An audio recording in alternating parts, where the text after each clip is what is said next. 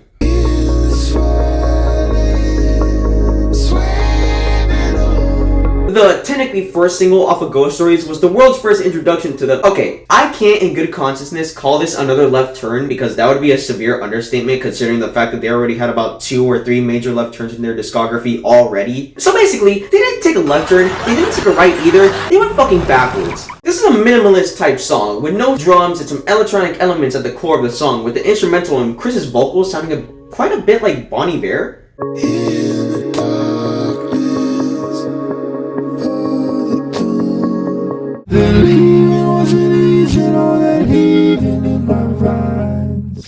Oh, is your Jana on the floor yet? May I remind you that we're still talking about a Coldplay song here. Apart from all the changes in style that this has, the song is good too. The minimalism adding to the nature of Chris's lyrics, the passionate singing, this. Despite the fresh new sound and being, good, you would think that this would be their big single that every album of theirs has. But no, it peaked at number 48 on the UK charts. And that title goes to this album's other single, A Sky Full of Stars, which we'll get to. But nevertheless, this song is great, and it seemed to tease a promising new direction for the upcoming album. And promising it was, because the single basically served as a teaser to the new sound of the album, as singles are supposed to do. The album contains a more soft and intimate sound, most likely because of the minimal production that they adopt and the electronic elements like the drum machine and processed vocals that become more integrated into the sound of this record. But don't be mistaken, this album has songs where acoustic elements take center stage like the acoustic guitar ballad Oceans and the piano ballad Closer O. And they don't forget to add orchestral elements to songs every now and then. And lyrically, this album centers around the concept of love, regret, and heartbreak, most likely. And I say most likely, as in there's probably a 90% chance that at the time the recent divorce inspired the themes of this album. Also, the vocals here, god damn, Chris could be singing about how he got his McDonald's order wrong or something, and it will have me sitting like this for a week. And, stop me if I'm wrong, but I think this album might actually be Coldplay's Kid A.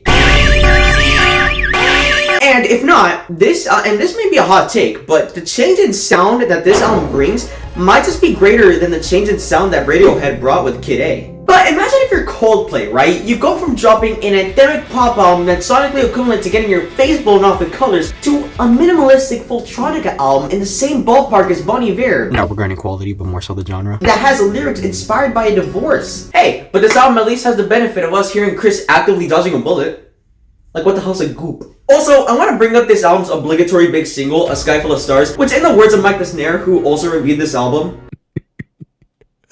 what the hell is it doing on this album? Now, after the album came out, it begged the question, would the big change in sound and style potentially result in it being a commercial flop? Fuck no, this is Coldplay we're talking about. It debuted at number 1 on the UK albums charts and the US Billboard 200, sold 383,000 copies in the US and sold 168,000 copies in the UK first week, becoming the best-selling album of 2014 globally. Critically, the album got generally positive reviews, but of course, since this is still a Coldplay album, they also got some mixed reviews, with Pitchfork even saying that it had the intellectual depth of a cell phone commercial. Which, first of all, Pitchfork. So after the respective tour, which surprisingly was quite short, there were only 9 shows and it lasted 8 months. Alright, so after the respective road trip, they surprisingly locked the fuck in and immediately got to recording their new album. Like, no joke. They began recording the new album in December of 2014 and it was released in December of 2015. And hey, this cover doesn't look sad. Yeah, this is the most 2010s Coldplay album to ever 2010s Coldplay, and the entire album takes an obvious shift from their last album, which, what is it now, like their 4th? This album goes right back to a colorful and vivid pop sound. Emphasis on the color. But what makes this different from albums like Mylo Xyloto is that this album features a lot more modern sounds, most likely because of the addition of more synthetic instruments like the drum machines and more synths. It's Ghost Stories with a coat of sparkly paint is basically what I'm saying. And this album brings back their tendency to add hidden tracks at the end of songs, the most obvious example being the track Army of One, which smuggles the song X Marks the Spot. And I really want to talk about this song real quick in particular because oh my god, you are not ready for this. So this song, which comes a few seconds after this cute little ballad about fighting for someone, is a mostly electronic song about normal Coldplay stuff, but it has trap inspired drums in it. May I repeat, trap. This trap in a song by these people. Are you not repulsed yet? Because you should be. And now that we're on the topic of weird instrumentation, do you know that this is the only album by Coldplay that have 808s in it? And it's not from any of the deep cuts either. The 808s are used in Hymn for the Weekend, a song with almost 2 billion streams on Spotify. Of course, I can't talk about this album without bringing up the features. At the time, this was their album with the most featured artists, featuring artists like Tove Lo, Noel Gallagher, Gwyneth Paltrow of all people, and pre-Lemonade Beyonce. Where this album's pop sound truly shines though is, unsurprisingly, the singles like Hymn for the Weekend and Adventure of a Lifetime. That's right, this album is so poppy that it had 2 big hit singles. But apart from all that, there's a reason why they're popular. These are the songs where the pop songwriting works the best. And that's the interesting aspect of this album. From the way I described it at first, you would think this album would be bland and boring. And believe me, the songs on this album aren't perfect, but they are carried by pop that at least does the bare minimum. It gets the job done. Apart from the change of sound, this album also serves as a tipping point in 2 ways, one being the band's legacy. After this album, if you were to ask any random person on the street to think of modern day Coldplay, they'll be thinking of the songs from this album. And this album also signals the decline of quality in Coldplay's pop catalog, because even though this album is alright, when you listen to it, you can tell that the quality of the pop aspects is still there, but it's on its last leg. You know, you would think because this is Coldplay, the album would immediately debut at number 1, but surprisingly no, it was held at number 2 by Adele's recent album at the time, 25. But eventually it did go to number 1 in Coldplay fashion, and you already know the deal. The reviews are mixed because it doesn't matter because the album sells a shit ton of copies, and hell, they were so popular at this time that they did a Super Bowl performance with Bruno Mars and Beyonce. And of course, they go on the Head Full of Dreams tour, and it makes it $1 trillion. Now, to a good chunk of Coldplay fans, this album would feel a bit like a letdown. You know, most likely because a sudden switch to pop felt like a drop in quality. And oh, I wasn't one of those fans. This album still made me go like... But then, after the tour ended, we were actually given a nice surprise. And I know that this is technically not a studio album by Coldplay, but I feel this still deserves to be talked about. Released on July 14th, 2017, this EP was released as a companion piece to the Head Full of Dreams album, and it's a brief return to form. And it holds a very unique place in Coldplay's sonic catalog. Mind you, the pop from Head Full of Dreams is still there on some tracks, but it's not so much as in your face. It's more just there, in the back seat, and I like it. And this sort of approach gives songs like Hypnotize and All I Can Think About Is You their charm, because god damn, these songs are good. They're subdued, slow burn songs that build to such euphoric outros. I dare you to listen to the build-up in All I Can Think About Is You without climaxing, dog. And Miracles, featuring the one, the only, She Put That Thong on My Groin and Then It Go Boing himself, is good. I like the chords. It makes me feel like this. And we're not even gonna mention the Something Just Like This remix. We're gonna let it stay in its own little corner where it belongs. And yes, the casual Coldplay orchestration elements of their previous albums are here too, but they work the best on Aliens. If you're gonna get anything from this video, please take my recommendation and just listen to Aliens. It is the best song on this EP. Overall, this record takes the redeeming aspects of modern Coldplay and gives them the space to shine. And man, do they shine. It also does a good job reminding the general public that, oh my god, modern Coldplay can be good? And yeah, they can. So, after the Head Full of Dreams tour ended in November of 2017, Coldplay fell out of the public eye for about 2 years. And during this break, there were rumors of Coldplay disbanding, which weren't helped by Chris's remarks of that album possibly being their last. They were actually recording music behind the scenes. But here's the fun part. They weren't recording in the bakery, their personal studio. They actually went with recording music in several different countries through a mobile studio, in which they picked up on many different genres, including Afrobeat, jazz, gospel, folk, and so on. You're probably noticing a pattern here. Okay, I know that this is a bit late, but I want to show that their discography after Viva la Vida has followed a bit of a cycle. After an experimental album, they dropped a pop album. And after they dropped another experimental album, they dropped another pop album. And since you've seen how the last album sounded, you could probably assume the direction we're going in. So you know what that means? Sound the alarm! Mayday, mayday, we got another experimental album from Coldplay! Not a drill!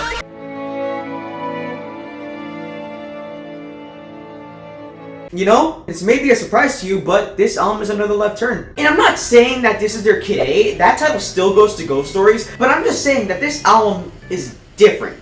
Let me explain. This album features a more organic sound to the point where it sets itself as the most organic sounding album in Coldplay's entire catalog. And the genres they go into, classic orchestra in the intro track, gospel and songs like Broken and When I Need a Friend, folk and songs like Guns and this song right here that looks like an Among Us code, and jazz fusion on a song that, trust me, we'll get to. The lyrics, apart from the typical Coldplay lyrics about universal topics, also focus on more things like politics, real world issues, and keeping yourself calm in the midst of this chaotic world we live in. And of course, since Coldplay made a blood oath that they would be a pop rock band ever since Mylo Xyloto dropped, of course there's a bit of pop here and there, especially in the song Orphans, which is a really solid pop song. And fun fact, this song was co-written by the one, the only, the LeBron of 2000s pop songwriting, Max motherfucking Martin. Also, the album has the novelty of being Coldplay's second double album, with one side being called Sunrise and the other being called Sunset. And one more thing before we go on to the next segment, remember that one jazz fusion song on the album I said I was gonna go back to?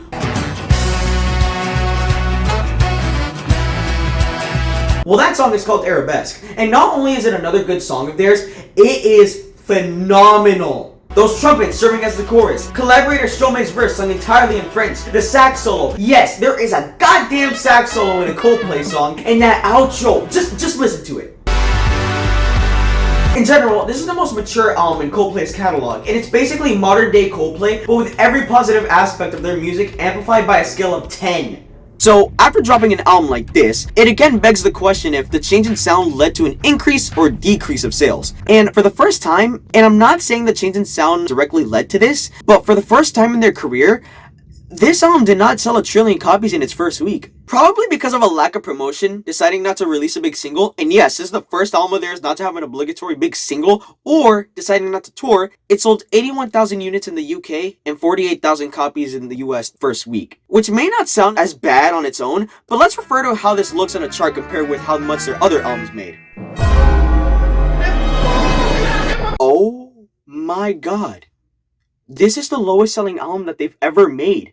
Eventually it sold 740,000 copies in the entire year of 2019, but still, this should have been impossible. Like, at this point in their career, every single one of their albums have done good numbers, had a big single, and topped the charts. But this, even without a lot of promotion, how does this happen?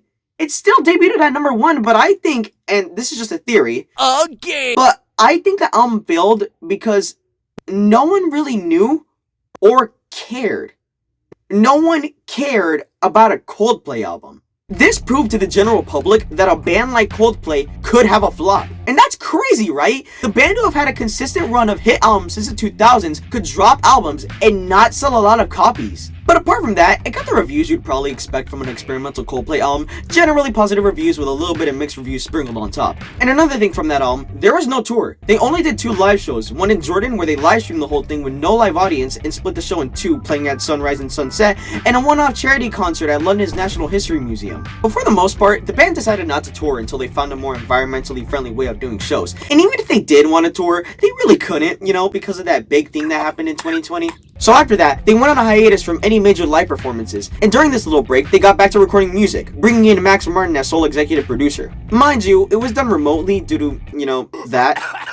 You know where this is going, right? The band also got to cooking up a new concept, a fictional solar system where each individual song was a planet in said solar system, each with their own unique traits. And then, a new website would pop out of the blue called Alien Radio FM, where a secret language was showcased, and also where they released their next single, Higher Power. And on the 20th of July, 2021, they would release a trailer for the new album, showcasing snippets of the new songs along with their respective planets with their own unique language that actually spelled out the names of the songs.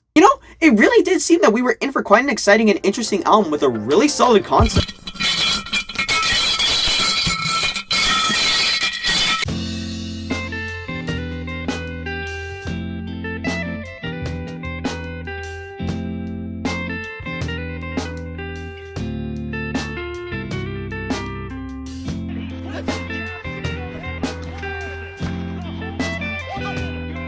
Crazy dog. Life could be dreams if I could take you up in paradise up above. If you would tell me I'm the only one that you love.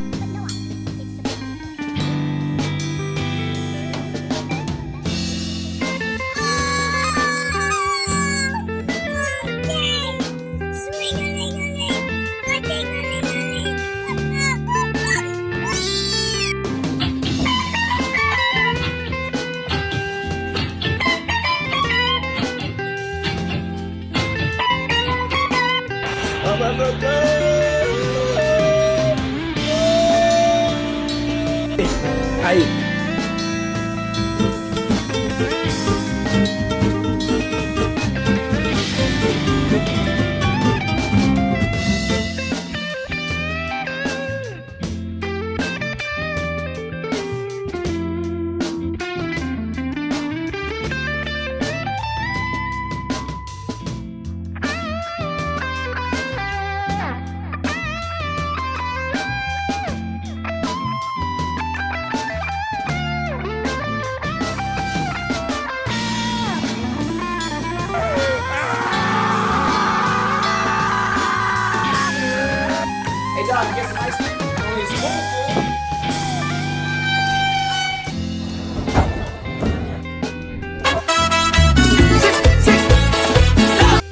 cuss you out on your big stupid ragged ass. 当我生气时，我的朋友会在学校阻止我，因为我有点坚强。有时如果我真的很生气，我的 You should kill yourself. Now. The fuck wrong with you? I'm on that good cushion alcohol.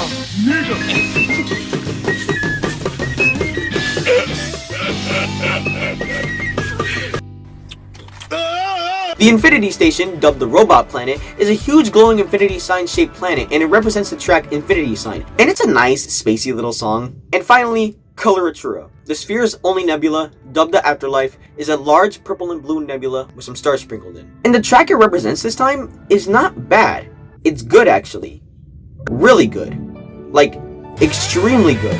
Like, imagine listening to this album for the first time, and after hearing a bunch of tracks that can be generally described as slop, you get a 10-minute prog rock song with orchestral elements, instrumental breaks that break up sections of the song, a glockenspiel solo, and to top it all off, a whole-ass guitar solo!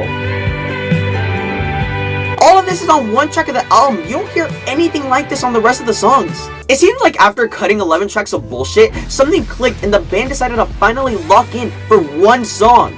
And spoiler alert, this is the best song in modern Coldplay's catalog. So if you're looking on the more optimistic side, this album is a mixed bag with one extremely good song at the end. But if you're a bit pessimistic, it's an album filled to the brim with slop that basically signaled that the former GOATs were now officially washed. With an extremely good song at the end. But there is one more pro to this album, in the sea of cons, which is that these songs really shine when they're played live in concert. And how do I know that? Well, because I've been to one of their shows, and they played songs from that album, and they all sounded good.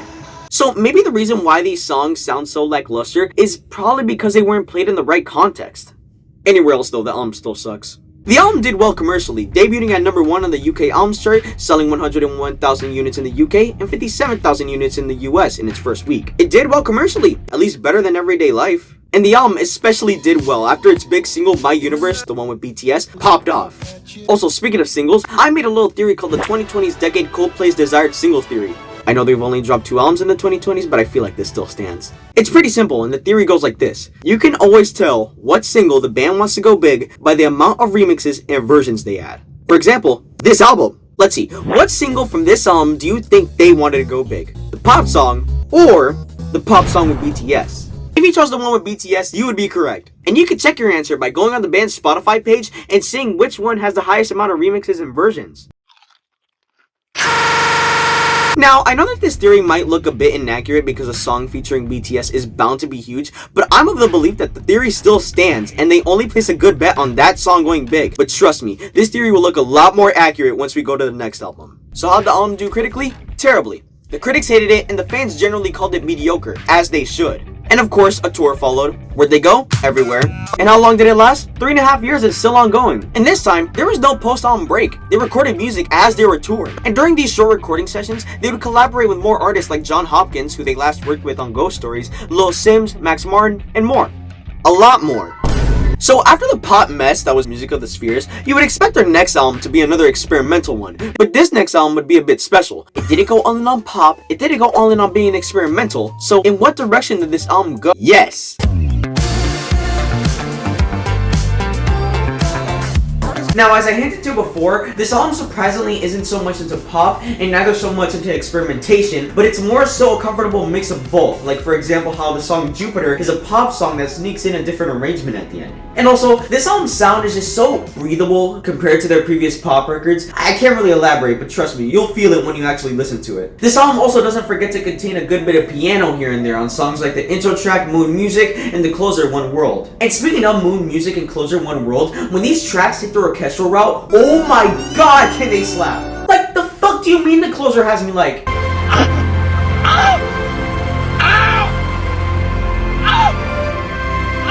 Overall, I think this album signals that Coldplay has finally found their Goldilocks spot between them as artists willing to move past their comfort zone and get experimental, and genuinely good pop songwriters. And there really is something for every modern Coldplay fan here. And maybe the closest album in their discography that I could possibly compare this to is Mylo Xyloto, maybe. Anyways, it's a good listen and I personally recommend it. Except for We Pray, that's a 2-pack of ass! Now before this video ends, yes, the album did good. Yes, it did good on the charts. Yes, reviews were mixed because of course they were. And yes, it proved that my goats were not washed. But I want to bring up something really funny. So, remember the 2020s Decade Coldplay's Desired Single theory that I made up in the last section? So they released 3 singles from this album. 2 of them being good enough pop songs worthy of being the big single off this album, and the other was We Pray, which is confusing because who's gonna be playing this? This is a song that sounds like it was meant to be played in UNICEF ads, not at a Target. But apparently, it seemed that the band disagreed with this statement because they decided to, at the time of me recording this, release 4 different versions of this song compared to the other singles, which each got 1 remix. Now, this was an airball, and to give context, I've heard every big single from their albums from recent years in the wild, as in supermarkets, radio, social media, and so on. But as for this song, after listening to the original single when it came out, I don't know if it's just me, but I never heard it again, unless I go out of my way to listen to it, which has only happened twice in my life. Once when the single came out, and the other time being now in order to make this video.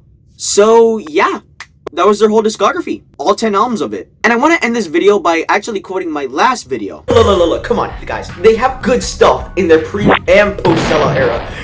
And I meant that. I mean, there's a reason why they're still around, because they really do have good stuff before and after they sold out. And apart from that, the general public seems to overlook the fact that every single one of Coldplay's albums is sonically different from one another, whether that be in songwriting, genre, tone, and or quality. Their discography is pretty diverse, and I truly recommend checking out their albums, and most likely, you'll have a good time. And in conclusion, I'm with SpongeBob, racing down the Autobahn while I'm in the backseat, trying to fuck Megatron, pull up into Chevron, drop that bitch in Klingon, hop back in that Nissan.